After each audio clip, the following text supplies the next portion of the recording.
प्रणव ध्वनि। ओ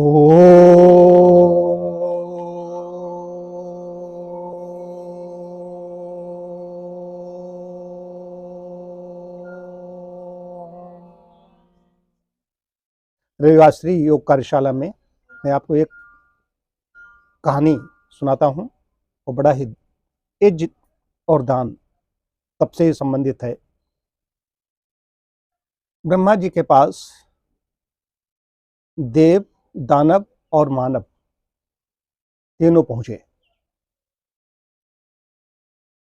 तीनों ने कहा कि हमें, पहले देवताओं ने कहा, फिर दानवों ने कहा, उसके बाद में मानव ने कहा, सभी ने कहा कि हमें महाराज कुछ कल्याणार्थ हमें बताइए, हमारे जीवन के कल्याण जिससे हो। तो ब्रह्मा जी ने कहा पहले देवों से कहा द, और उसके बाद में दानवों से कहा, असुरों से, दैत्यों से कहा द, और उसके बाद में मानवों से कहा, मानव से कहा द। अब चल दिया, उन्होंने कहा ठीक हम जा रहे हैं। तो जा रहे हैं नहीं, आप पहले बताइए। देवताओं से कहा पहले बताओ तो द का अर्थ क्या है। तो कहा कि दमन करो, कि हम देव हो गए तो इंद्रियों पर आसक्त हो गए, इंद्रियों का दमन नहीं कर पा रहे, इंद्रियों का दमन करो।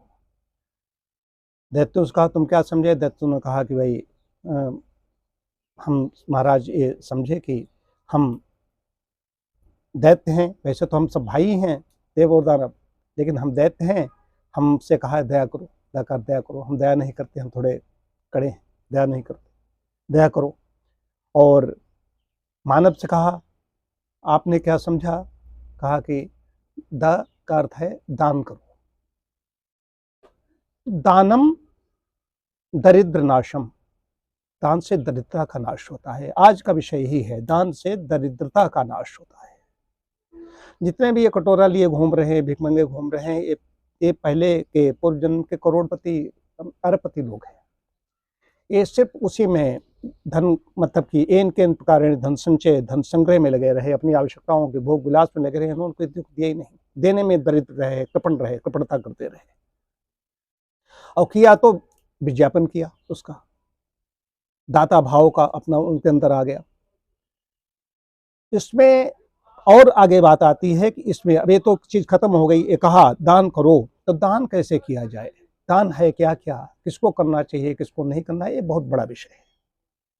जगह जगह जो दान किए जा रहे हैं, दान के नाम पर जगह जगह मीडिया को सूचना दी जा रही है, अखबारों में जा रहा है, उसका मजाक जो निर्धन व्यक्ति है उसका एक तरह से हो जाता है, वो समझते नहीं, बैठे हुए हैं। तो दान के बारे में कहा गया, दान करते करते दान कहा गया, दान देना चाहिए। तो एक राजा जो बड़ा ही दानी था, दान करते करते करते करते उसने इंद्र की पदवी प्राप्त कर ली।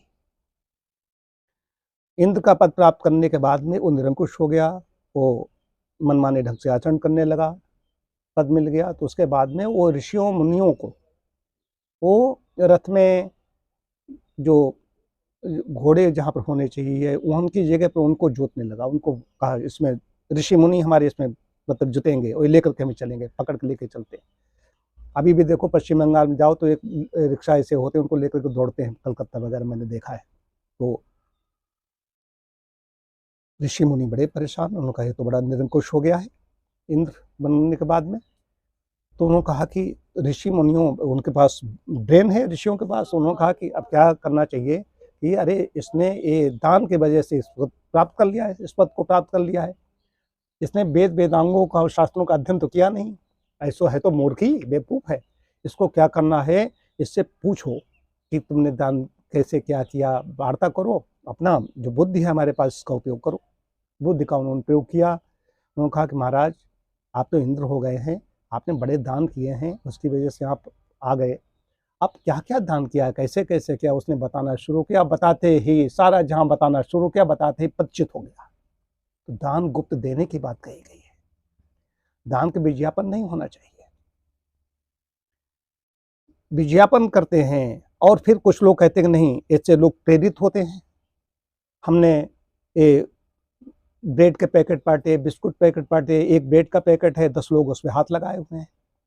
देखो ना अस्पताल में कई बार फोटो आते हैं, उसमें 4 केले दे रहे हैं और 15 हाथ उस पे लगे हुए हैं, मतलब वजन ही नहीं उठ भाई, हाथ जब लगे, जब वजन कोई नहीं उठा पाए। प्रेरणा कहते हैं, प्रेरणा इससे लोग लेंगे, हम जो करते हैं अगर नहीं बताएंगे तो प्रेरणा कैसे मिलेगा? अरे मूर्खों, प्रेरणा तुमसे क्या लेगा? प्रेरणा के लिए हमारे यहाँ हमारे दधीच जिन्होंने अपनी अस्थियां दे दी वृत्तासुर को मारने के लिए। यहाँ हरिश्चंद्र जैसे लोग दानी हैं यहाँ पर, जिनका दान की वजह से जाने जाते हैं।